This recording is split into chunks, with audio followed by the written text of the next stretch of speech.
নমস্কাৰ বন্ধু বান্ধৱীসকল all about in Assam চেনেলটোলৈ প্ৰথমতে স্বাগতম জনাইছোঁ। আজি আপোনালোকৰ বাবে এটা ভাল খবৰ লৈ আহিছোঁ।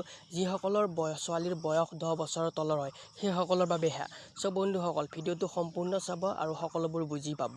ভাৰত চৰকাৰে এটা আঁচনি লৈ আহিছে, সেই আঁচনিটোৰ বিষয়ে ক'ম আজি। বন্ধুসকল 31 জুলাইৰ ভিতৰত কন্যাৰ নামত খোলক এই একাউণ্ট।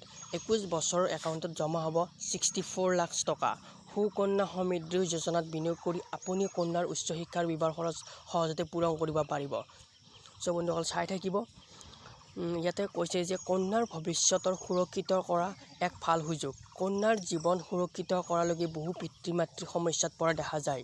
নিজৰ জীয়ৰীক ভৱিষ্যতে আৰ্থিকভাৱে স্বনিৰ্ভৰশীল কৰি তুলিবলৈ কেন্দ্ৰীয় চৰকাৰে আৰম্ভ কৰিছে সুকন্যা সমৃদ্ধি যোজনা। সুকন্যা সমৃদ্ধি যোজনাৰ অধীনত ধন বিনিয়োগ কৰি কন্যাৰ উচ্চ শিক্ষা আৰু বিবাহৰ খৰচ সহজেই পূৰণ কৰিব পাৰিব। আঁচনিৰ অধীনত কন্যাগৰাকীক 21 বছৰ বয়সত বিনিয়োগ কৰা ধন ৰিটাৰ্ণ লাভ কৰিব। যদি কন্যাৰ কম বয়সতে এই আঁচনিৰ অধীনত ধন বিনিয়োগ কৰে তেন্তে 15 বছৰ ধৰি আঁচনিখন বিনিয়োগ কৰিব পাৰিব। কিদৰে কন্যাৰ একাউণ্টত জমা কৰিব পাৰিব 64 লাখ টকা। বন্ধুসকল চাই থাকিব। এতিয়া কিদৰে জমা কৰিব পাৰিব জনাইছোঁ মই। চৰকাৰে সুকন্যা সমৃদ্ধি একাউণ্টত খুলিবলৈ বহুকেইটা নতুন ঘোষণা কৰিছে। ডাকঘৰত নতুন নিৰ্দেশনা অনুসৰি সুকন্যা সমৃদ্ধি একাউণ্টত 31 জুলাই 2020ৰ আগত কন্যাৰ নামত খুলিব পাৰিব। আনকি 2020ৰ মাৰ্চৰ পৰা 30 জুনৰ 2020ৰ ভিতৰত 10 বছৰ সম্পূৰ্ণ কৰা কন্যাটো খুলিব সুকন্যা সমৃদ্ধি একাউণ্ট। লকডাউনৰ বাবে এই দিয়া হৈছে এটা সকাহ।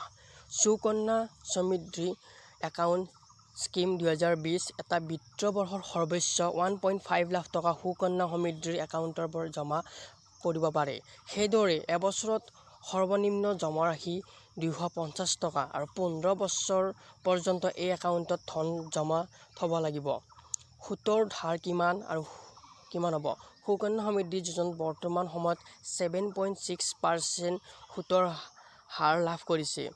মিউচুৰিটিৰ সময়ত 64 লাখ টকা লাভ কৰিব পাৰিব।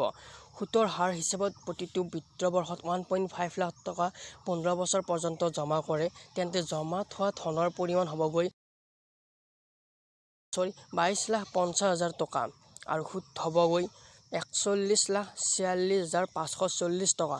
আৰু এই একাউণ্টত 21 বছৰ শেষ হোৱাৰ পিছত মেচিউৰ হয় আৰু মেচিউৰিটিৰ পৰ্যন্ত 21 বছৰ ধৰি লাভ কৰি থাকিব সুতৰ হাৰ। ফলত মেচিউৰিটিৰ সময়ত সৰ্বমুঠ লাভ কৰিব 64 লাখ টকা।